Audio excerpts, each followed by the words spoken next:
Hello friends, आज के इस वीडियो के अंदर हम लोग प्रश्नावली 6.3 का क्वेश्चन नंबर 9 और 10 को सॉल्व करने वाले हैं। इससे पहले आप लोगों ने 7-8 का वीडियो नहीं देखे हो तो डिस्क्रिप्शन में लिंक है, आप जाके वहां से देख सकते हो।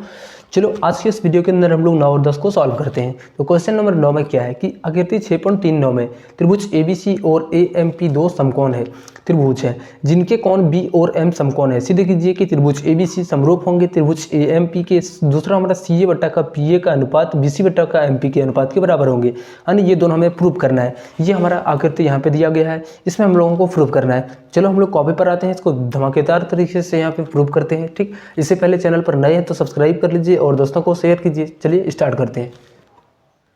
चलो इस वाले में हमें प्रूव करना है त्रिभुज ABC समरूप होंगे त्रिभुज AMP के। ठीक, तो देखोगे तो यहाँ पे पहले से हमें दिया गया है कि ये कोण और ये कोण 90 डिग्री यानी समकोण है।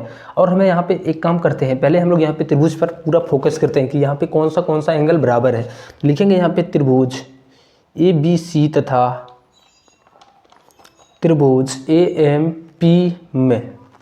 ठीक, अब यहाँ पे देखोगे तो त्रिभुज ABC और AMP, ये हमारा ABC त्रिभुज है, AMP हमारा ये त्रिभुज है।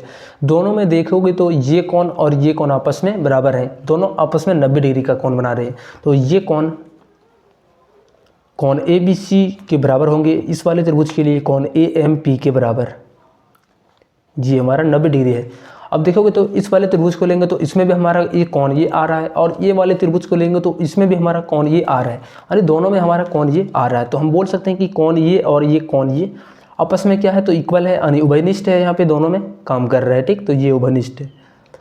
तो इस तरीके से हम लोग यहाँ पे क्या बोल सकते हैं, जब दो कोण आपस में बराबर हो तो तीसरा ऑलरेडी बराबर होता है।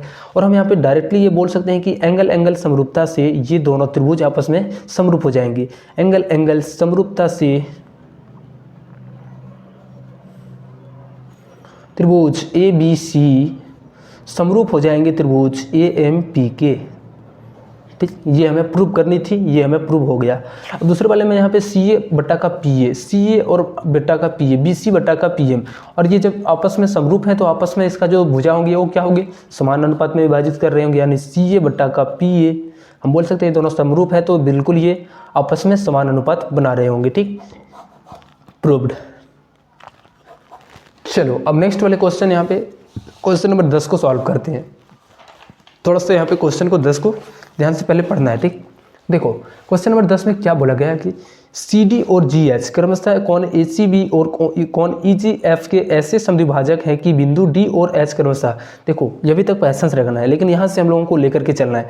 देखो त्रिभुज ABC और त्रिभुज FEG, पहले हम लोगों को दो त्रिभुज अलग अलग बना लेनी है, एक त्रिभुज ABC दूसरी हमारा त्रिभुज FEG की भुजाओं AB और FE पर स्थित है। यानी यहाँ पे अब हम लोगों को AB और FE जो हमारा है क्या है कि CD और GH जो है सो कोण ACB का समद्विभाजक CD है और GH का समद्विभाजक कोण EGF है।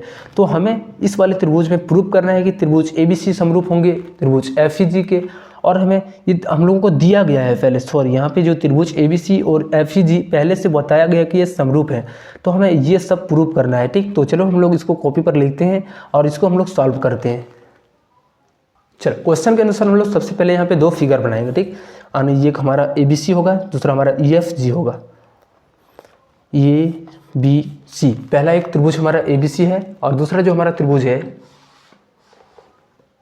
ABC है, दूसरा जो हमारा त्रिभुज है वो हमारा FEG है, EFG है। ठीक, ये हमारा EF और G है।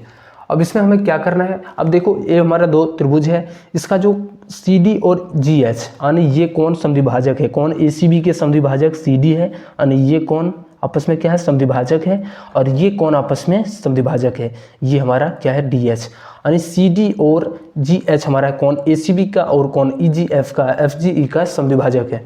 तो इसमें हमें प्रूफ करना है। ठीक, तो लिखेंगे सिद्ध करना है, सिद्ध करना है। तो हमें सिद्ध क्या करना है, ये आपस में क्या है, समान कोण में विभाजित कर रहे हैं। ठीक, समद्विभाजित कर रहे हैं, यानी बराबर बराबर का कोण, ये भी कोण ये कोण दोनों आपस में सेम होंगे और ये दोनों आपस में सेम होंगे। अब देखो यहाँ पे सिद्ध क्या करना है, पहला हमें जो प्रूव करना है, पहले हम ये प्रूव करेंगे त्रिभुज DCB समरूप होंगे त्रिभुज HGE के। दूसरा हमें ये प्रूव करना है कि त्रिभुज DCA समरूप होंगे त्रिभुज HGF के। और तीसरा हमें प्रूव करना है कि CD बटा का GH ये अनुपात बराबर होंगे AC बटा का FG के, ठीक। ये हमें प्रूव करनी है। अब देखो यहाँ पे हम क्या कर सकते हैं, थोड़ा सा यहाँ पे लाइट को जला लेते हैं, ठीक। चलो अब यहाँ पे हम क्या कर सकते हैं, देखो तो यहाँ पे हम लोग सबसे पहले लिखेंगे त्रिभुज। हमें दिया गया है कि दिया है, क्या दिया गया है कि त्रिभुज ABC और EFG आपस में समरूप है। त्रिभुज ABC समरूप है त्रिभुज EFG के, ठीक। ये दोनों आपस में समरूप है, ये पहले से क्वेश्चन में ही बोला गया। अब देखेंगे तो यहाँ पे पहला हमें प्रूव क्या करना है, त्रिभुज DCB एंड त्रिभुज HG दोनों आपस में समरूप है, ठीक। अब DCB हमारा ये है और HGE हमारा, DCB ये है और HGE ये दोनों प्रूव करनी है, ठीक। अब देखोगे तो इस वाले त्रिभुज में कौन B और कौन E दोनों क्या होंगे, इक्वल होंगे। क्यों? क्योंकि यहाँ पे जो दोनों हमारा क्या समरूप त्रिभुज है, तो संगत कोण आपस में सेम होंगे, तो कौन B के बराबर कौन E हो जाएंगे, ठीक। उसके बाद यहाँ पे देखोगे तो इस वाले कौन और ये वाले कौन, अगर यदि ये पूरा कंप्लीट हमारा ये समरूप है तो कौन C और कौन G आपस में क्या होंगे, दोनों में बराबर होंगे। लिखेंगे कौन C के बराबर कौन G। लेकिन हमें यहाँ पे देखोगे तो इस वाले त्रिभुज में आधा कौन आ रहा है और इस वाले भी त्रिभुज में हमारा आधा कर रहे हैं, तो यहाँ पे भी हम लोग आधा करेंगे और ये भी आधा करेंगे। कौन C का आधा इस वाले त्रिभुज के लिए कौन DCB हो जाएंगे, तो लिखेंगे कौन DCB। इसमें हम लोग देखेंगे कौन G का आधा, ये वाले कौन, यानी ये वाले कौन का नाम HGE है, कौन HGE। अब दोनों आपस में क्या है, बराबर है, तो हम बोल सकते हैं इसलिए एंगल समरूपता से दोनों त्रिभुज सर्वांगसम हो जाएंगे, ठीक। समरूपता से त्रिभुज DCB समरूप हो जाएंगे त्रिभुज HGE के, ठीक। अब जो नेक्स्ट वाले इसमें हमें प्रूव करना है, त्रिभुज DCA समरूप होंगे त्रिभुज HGF के। फिर से हम लोग आएंगे त्रिभुज DCA तथा त्रिभुज HGF में। अब देखोगे DCA हमारा इस जगह पे है और GHF हमारा ये त्रिभुज है।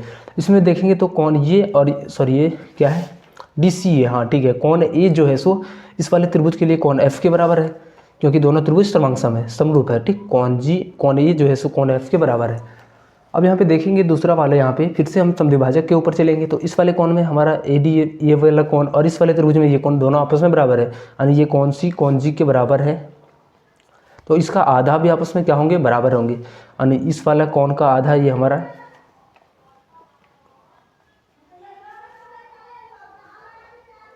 कौन G का आधा हमारा है कौन H। बोल सकते हैं कि एंगल समरूपता से त्रिभुज DCA समरूप त्रिभुज HGE ये दोनों सर्वांगसम हो जाएंगे, ठीक। अब यदि सर्वांगसम हो जाएंगे तो इनकी जो भुजाएं क्या है, एक समानानुपात में विभाजित करेंगे, इसलिए हम लोग बोल सकते हैं कि CD बटा का GH AC बटा का FG दोनों बराबर हो जाएंगे।